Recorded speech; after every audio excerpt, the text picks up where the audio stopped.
api ngadem kamon wala saja nang api dot wala di pikir tidon dan raya kingin bradeng kong wat ai ba jing hi jong hi kan sukun no si bangsi kam palong pemurin jaban sui no ya pi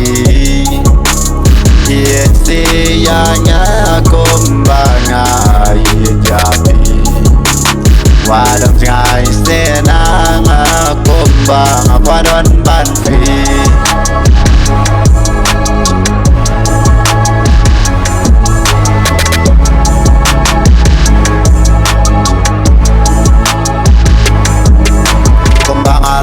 rapi kom juru akman wan jing jong ikan yai bernar kom kiklor ba addiction kom ba jing ni la kleng apa ba pepin sebe kam ka ba umat kenjau ba kenap kom kilap brown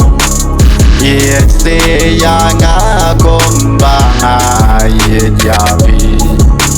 wadam jai senang kom ba wadon banti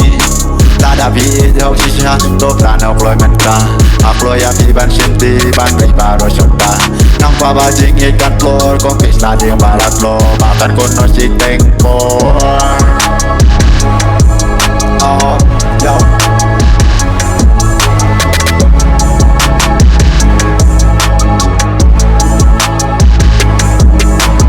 isi yang kumbang ayat jabi wadam jai senang aku